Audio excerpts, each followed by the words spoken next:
Évangile selon Luc, chapitre 15. Tous les publicains et les gens de mauvaise vie s'approchaient de Jésus pour l'entendre. Et les pharisiens et les scribes murmuraient, disant, « Cet homme accueille des gens de mauvaise vie et mange avec eux. » Mais il leur dit cette parabole. « Quel homme d'entre vous, s'il a 100 brebis et qu'il en perd une, ne laisse les 99 autres dans le désert pour aller après celle qu'il a perdue, jusqu'à ce qu'il la retrouve?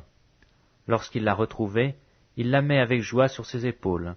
Et de retour à la maison, il appelle ses amis et ses voisins et leur dit, « Réjouissez-vous avec moi, car j'ai retrouvé ma brebis qui était perdue. » De même, je vous le dis, il y aura plus de joie dans le ciel pour un seul pécheur qui se repent que pour 99 justes qui n'ont pas besoin de repentance.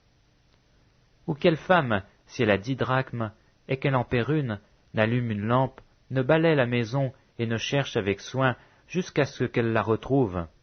Lorsqu'elle l'a retrouvée, elle appelle ses amis et ses voisines et dit, « Réjouissez-vous avec moi, car j'ai retrouvé la drachme que j'avais perdue. » De même, je vous le dis, il y a de la joie devant les anges de Dieu pour un seul pécheur qui se repent. Il dit encore, un homme avait 2 fils. Le plus jeune dit à son père, « Mon père, donne-moi la part de bien qui me doit revenir. » Et le père leur partagea son bien.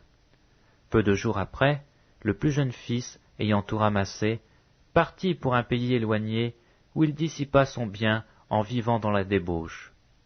Lorsqu'il eut tout dépensé, une grande famine survint dans le pays, et il commença à se trouver dans le besoin.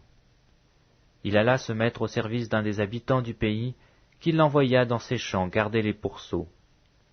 Il aurait bien voulu se rassasier des carouges que mangeaient les pourceaux, mais personne ne lui en donnait. Étant rentré en lui-même, il se dit, « Combien de mercenaires chez mon père ont du pain en abondance, et moi ici je meurs de faim. Je me lèverai, j'irai vers mon père, et je lui dirai, « Mon père, j'ai péché contre le ciel et contre toi. Je ne suis plus digne d'être appelé ton fils. Traite-moi comme l'un de tes mercenaires. » Et il se leva, et il alla vers son père. Comme il était encore loin, son père le vit et fut ému de compassion. Il courut se jeter à son cou et le baisa. Le fils lui dit, « Mon père, j'ai péché contre le ciel et contre toi. Je ne suis plus digne d'être appelé ton fils. » Mais le père dit à ses serviteurs, « Apportez vite la plus belle robe, et l'en revêtez. Mettez-lui un anneau au doigt et des souliers aux pieds. Amenez le veau gras et tuez-le. Mangeons et réjouissons-nous. Car mon fils que voici était mort, et il est revenu à la vie. Il était perdu, et il est retrouvé. » Et ils commencèrent à se réjouir. Or le fils aîné était dans les champs. Lorsqu'il revint et approcha de la maison, il entendit la musique et les danses. Il appela un de ses serviteurs, et lui demanda ce que c'était. Ce serviteur lui dit, « Ton frère est de retour, et parce qu'il l'a retrouvé en bonne santé, ton père a tué le veau gras. » Il se mit en colère, et ne voulut pas entrer. Son père sortit, et le pria d'entrer.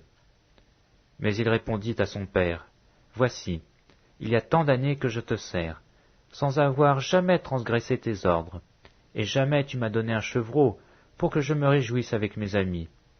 Et quand ton fils est arrivé, celui qui a mangé ton bien avec des prostituées, c'est pour lui que tu as tué le veau gras. » « Mon enfant, lui dit le père, tu es toujours avec moi, et tout ce que j'ai est à toi. Mais il fallait bien s'égayer et se réjouir, parce que ton frère que voici était mort, et qu'il est revenu à la vie, parce qu'il était perdu, et qu'il est retrouvé. »